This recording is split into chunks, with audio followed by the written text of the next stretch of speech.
আসসালামু আলাইকুম। এটিএন বাংলা সংবাদে সবাইকে স্বাগত জানাচ্ছি আমি আফরোজা রূপা। চীনের সাথে রপ্তানি বাণিজ্য আরও বাড়াতে চায় বাংলাদেশ। সকালে রাজধানী বেইজিংয়ে বাংলাদেশ চীন ব্যবসা বাণিজ্য ও বিনিয়োগ সম্মেলনে দেয়া ভাষণে এই আগ্রহের কথা জানান প্রধানমন্ত্রী শেখ হাসিনা। ব্যবসা বাণিজ্যের প্রসারে চীনের নিজেদের অংশীদার খুঁজে নিতে বাংলাদেশি ব্যবসায়ীদের প্রতি আহ্বানও জানান প্রধানমন্ত্রী। দুদেশের উচ্চ পর্যায়ে এই সম্মেলনে অংশ নিয়েছেন বাংলাদেশ ও চীনের ব্যবসায়ীরা। পরে প্রধানমন্ত্রীর উপস্থিতিতে দুদেশের বিভিন্ন বেসরকারি কোম্পানির 16টি সমঝোতা স্মারক বিনিময় করেন। 4 দিনের চীন সফরে আগামীকাল শেখ হাসিনা চীনের গ্রেট হল অব দ্য পিপলে দেশটির প্রেসিডেন্ট শি জিনপিং ও প্রধানমন্ত্রী লি কিয়াং এর সঙ্গে আলাদা বৈঠক করবেন। এছাড়া দুই প্রধানমন্ত্রীর নেতৃত্বে দ্বিপক্ষীয় বৈঠকের পর ঢাকা ও বেইজিং এর মধ্যে 20টি সমঝোতা স্মারক সই হতে পারে। এই সময় কয়েকটি উন্নয়ন প্রকল্প উদ্বোধনের ঘোষণাও আসতে পারে। গ্রেট হল অব দ্য পিপলে দ্বিপক্ষীয় বৈঠকের আগে প্রধানমন্ত্রী শেখ হাসিনার সম্মানে সংবর্ধনার আয়োজন করা হবে। এতে তাকে গার্ড অব অনার দেওয়া হবে। সেখানে চীনের প্রধানমন্ত্রী আয়োজিত অভ্যর্থনা ভোজে যোগ দেবেন শেখ হাসিনা। বৈষম্যমূলক পেনশন স্কিম বাতিলের দাবিতে পাবলিক বিশ্ববিদ্যালয়ের শিক্ষক কর্মকর্তা কর্মচারীদের আন্দোলন গড়িয়েছে 9ম দিনে। দাবি আদায় অনড় রয়েছেন তারা। ঢাকা বিশ্ববিদ্যালয়ে আজও ক্লাস ও পরীক্ষা বর্জন করে অবস্থান কর্মসূচি পালন করছেন শিক্ষক ও কর্মকর্তা কর্মচারীরা। সর্বজনীন পেনশন স্কিম প্রত্যয় বাতিল করে সুপার গ্রেডে অন্তর্ভুক্তির দাবি মেনে নেবার আহ্বান জানাচ্ছেন তারা। আমাদের এই বৈষম্যের যে পেনশন স্কিম দেওয়া হয়েছে এটা যে পর্যন্ত যৌক্তিকভাবে বাতিল করা না হবে ততক্ষণ পর্যন্ত আমাদের এই বিশ্ববিদ্যালয়ের সংগ্রাম চলবে। জননেত্রী শেখ হাসিনা আমার মনে হয় বিদেশ থেকে চীন থেকে সফর থেকে এসেই আমাদের এই দুঃখ দুর্দশার কথা বিবেচনা করে আমাদের মনে হয় এই যৌক্তিক দাবিটা, আমরা যদি অযৌক্তিক কোনো দাবি করতাম তাহলে আমরা বলতাম না। যেহেতু এটা যৌক্তিক এবং দীর্ঘদিন থেকে এই সুবিধা আমরা পেয়ে আসছি, এই বিদ্যমান সুবিধা থেকে আমাদের আমরা এই সুবিধা থেকে আমরা বঞ্চিত হব না, এটাই আমাদের প্রত্যাশা। হবিগঞ্জের আজমিরীগঞ্জ উপজেলায় কালনী ও কুশিয়ারার পানি বেড়ে বিপদ সীমার 72 সেন্টিমিটার উপর দিয়ে বইছে। 7 দিন যাবৎ পানিবন্দী পাহাড়পুর বাজারের মানুষ। আজমিরীগঞ্জ উপজেলার বদলপুর পাহাড়পুর জলসুখা শিবপাশা আজমিরীগঞ্জ সদর ইউনিয়নে পানিবন্দী লক্ষাধিক মানুষ। কিছু লোক আশ্রয় নিয়েছে স্থানীয় প্রাইমারি স্কুলে। হাওরে পানি প্রবেশ করার কারণে পুকুর ও বিলের মাছ ভেসে গেছে।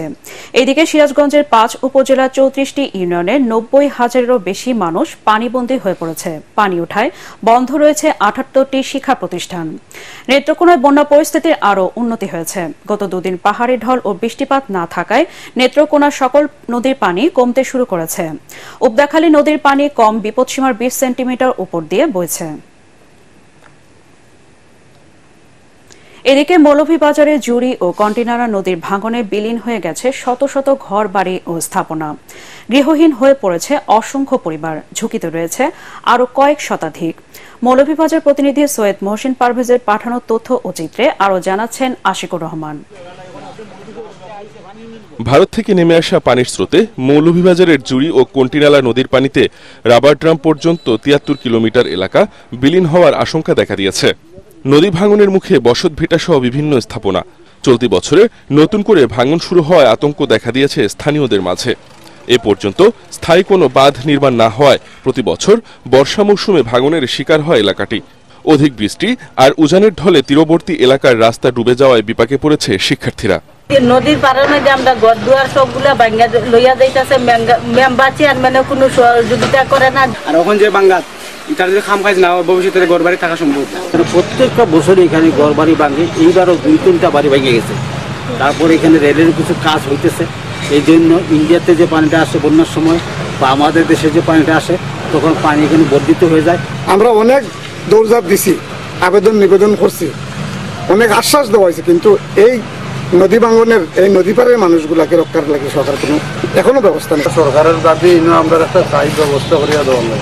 ভারতে হওয়া বৃষ্টি আর ভয়াবহ ঢলে স্রোত বেশি থাকায় গতিপথ বদলে উত্তাল হয়ে ওঠে জুড়ি ও কন্টিনালা নদী, যা স্থানীয়দের মারাত্মক ক্ষয়ক্ষতি হয়ে আসছে। আশা করতেছি এই সমীক্ষা প্রকল্প গ্রহণের মাধ্যমে একটি কমপ্লিট প্রকল্প গ্রহণ করে এই নদীর দুপারে যে মানুষের ক্ষয়ক্ষতি হচ্ছে বা নদী ভাঙ্গন হচ্ছে সেটা প্রকল্প গ্রহণের মাধ্যমে এটা দুঃখ লাঘব করা সম্ভব।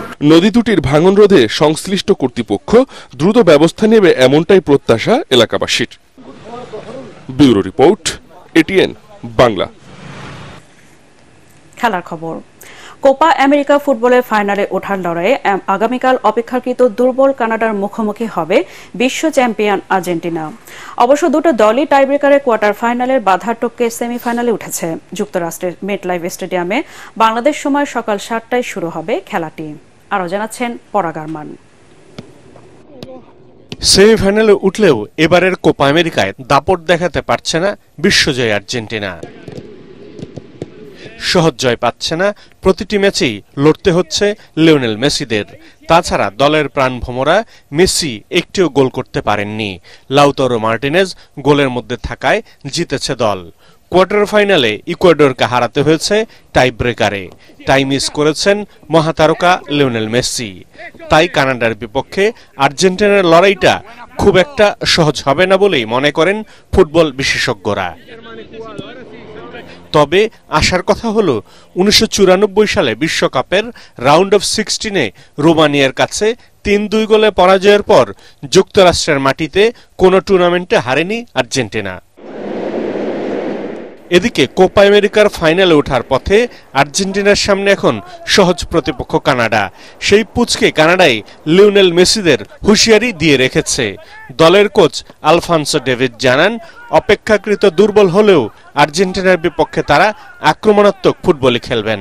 মেসিরা যাতে তাদেরকে হালকাভাবে না নেয়। এর আগের 3 বারের মোকাবেলায় প্রতিটি ম্যাচেই জিতেছে আর্জেন্টিনা। পরাগ আরমান, এটিএন বাংলা।